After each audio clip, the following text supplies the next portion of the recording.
सुनते हूँ। हाँ कौन सी कहाँ हूँ जी? बोलो ना। अरे सुनाई नहीं पड़ रहा है। आए कौन सी कहाँ हूँ जी? मैंने थोड़ा अच्छा से ना बोला बाबा, जखनी बोला तखनी बोला ना। अच्छा बोलते हैं कि हमने देने चुनावा कब है? आए चुनावा अरे वोटिंगवा भाई, वोटिंग कब है हम लोग तरफ? हमरा का पता वोटिंग वोटिंग कब है? तोरा पता ना हवा कि हमने देने कब है इलेक्शन हवा? ना पता हवा तो आवा ही ना, तोरा पता हवा तो माने कि तोरा पता ना हवा कि हमने देने वोटिंगवा कब है? हमरा पता है वोटिंग कब है। तो ना पता हवा तो भाई पता होवे ना चाहे। काहेला पता करते वोटिंग खाएला दे रहा है उनको।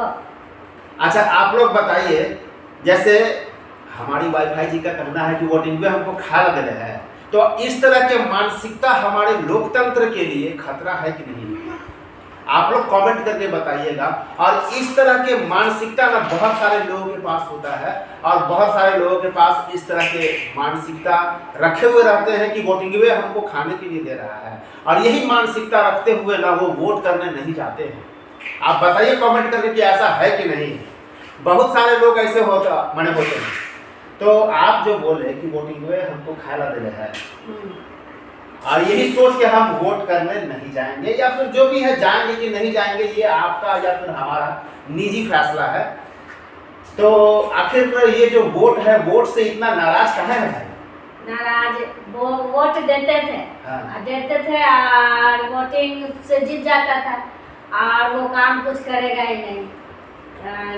जो गांव का विकास होना चाहिए नोट कीजिएगा। तो विकास करेगा ही नहीं। न नल जल मतलब बढ़िया से पहुंच पा रहा, पानी और स्कूल पूरा बेकार हो गया है, वो बन नहीं पा रहा। दूसरे वो जो स्कूल है वो क्या प्राइमरी स्कूल है या फिर मिडिल स्कूल है या फिर हाई स्कूल? ये प्राइमरी है। प्राइमरी यानी कि क्लास 1 से 5 तक। दूसरे गांव में जा रहा है बच्चा पढ़ने। अच्छा, रोड नहीं है गांव में। रोड तो हम सुनते हैं कि आपके गांव में 3 तरफ से रोड है, 3 ना 4 तरफ से रोड है। रोड है, बन ही नहीं पा रहा है, वो सब कच्ची सड़क है। बताइए तो कैसे गांव में कुछ सुविधा है, गाड़ी कैसे जाएगा?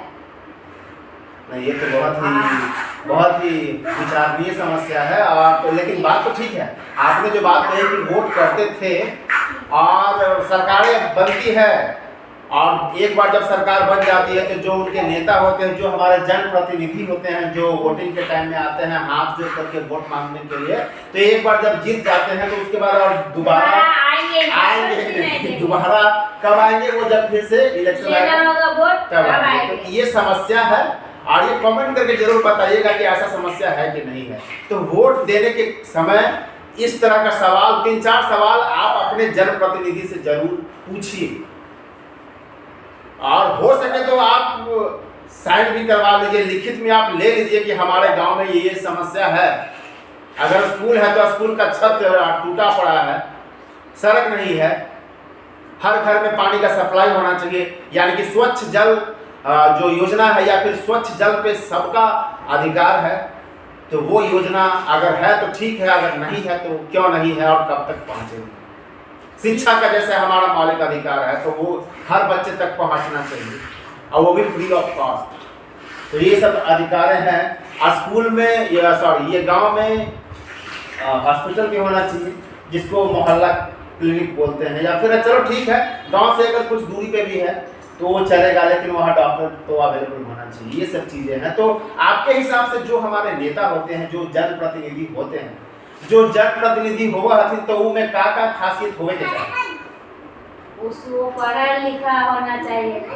नेता जिसको बना है जो पढ़ा लिखा होना चाहिए, और मतलब गांव का मतलब जो काम कर सके, और सपोर्ट में होना चाहिए गांव का, कि इनके प्रतिनिधि प्यार हो गांव के। अच्छा, तो ये सब चीज है।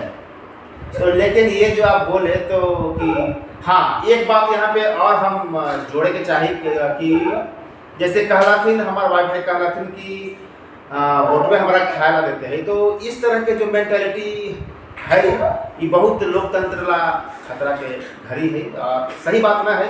तो वोट तो हम सभी के करे के चाहे। अब ये जो है ये हमारा निजी फैसला है कि हम वोट केकरा देंगे, तो है ना। तो ये जो चीज़ है आपका और मेरा निजी फैसला है। आपके नज़र से जो भी आपको लगता है कि वो आपका मनपसंद कहने का मतलब देखिए, आखिर उसका भी तो कोई क्राइटेरिया होगा जिसपे आपका जो जनप्रतिनिधि है खड़ा उतरता है और उसी के हिसाब से वो आपका मनपसंद जनप्रतिनिधि है।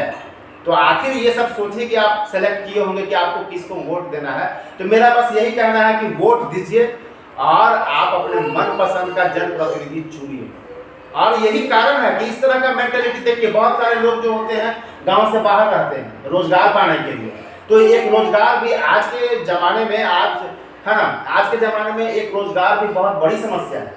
आखिर लोग रोजगार पाने के लिए गांव को छोड़ करके देश विदेश तक जा रहे हैं, शहर जा रहे हैं, शहर से माने अपने घर को बेघर दूसरे घर में पैसा दे के रह रहे हैं, जा रहे हैं। तो ये सब मजबूरी है।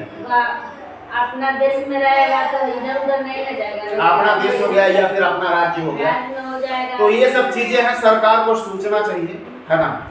तो और हाँ, एक बात ये भी है, और जब हम वोट करने जाते हैं तो कई बार ऐसा समस्या देखने को मिलता है कि हम वोट करने गए हैं और हमारा जो वोटर्स कार्ड होता है, जो कि मतदान का जो पत्र होता है ना, तो वो भी एक प्रकार का पहचान पत्र ही है जो कि इलेक्शन कमीशन ऑफ इंडिया की तरफ से दिया जाता है, चुनाव आयोग जिसको बोलते हैं।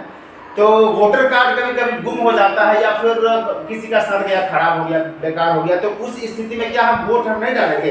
तो मैं आपको बताना चाहता हूँ कि कुछ पहचान देना पड़ेगा। हाँ, तो वो पहचान में ऐसे नहीं डालने देंगे। बिल्कुल, तो वो पहचान के लिए जरूरी है कि अगर आपके पास ड्राइविंग लाइसेंस है वो लेके जाइए, पैन कार्ड है वो भी आप लेके जा सकते हैं, है ना, और राशन कार्ड है वो भी आप लेके जा सकते हैं, और अगर आपके पास पासपोर्ट है गवर्नमेंट ऑफ इंडिया का तो वो भी आप लेके जा सकते हैं, पासपोर्ट वगैरह ये सब आप लेके जा सकते हैं। कोई सरकारी ऑफिस का अगर आपका कोई आइडेंटिटी कार्ड है तो वो भी आप लेके जा सकते हैं। अगर आपके पास आर्मी वाला जो कैंटीन कार्ड होता है, कैंटोनमेंट कार्ड होता है, वो भी आप लेके जा सकते हैं, बशर्ते कि यहाँ पे, है ना, ये सब चीज़ होना चाहिए और आपका वोटर का जो लिस्ट होता है उसमें भी आपका नेम होना चाहिए। तो ये सब चीज़ें हैं। तो आज के ब्लॉग में इतना ही। तो अभी मैं आपको बता देता हूँ कि हमारा जो लोकसभा जो क्षेत्र है वो है पाटलिपुत्रा, है ना, पाटलिपुत्रा। तो पाटलिपुत्रा लोकसभा में जो चुनावी का जो दौड़ है वो है, मतलब चुनाव है जो होना तय हुआ है वो है 1 जून को, यानी कि सबसे अंतिम चरण में पाटलिपुत्रा में चुनाव है और 4 तारीख को इसका काउंटिंग है। 4 तारीख को नतीजे आ जाएंगे, उस दिन मालूम चल जाएगा कि किसकी सरकार बनेगी, यानी कि प्रधानमंत्री, अगला प्रधानमंत्री कौन होगा, मोदी जी इस बार फिर से आएंगे या फिर चुकेंगे। तो बस आज के ब्लॉग में बस इतना ही कहना था, और हाँ, वोटिंग करने जरूर जाइए। मिलते हैं नेक्स्ट ब्लॉग में, तब तक के लिए टेक केयर, जय हिंद, जय भारत।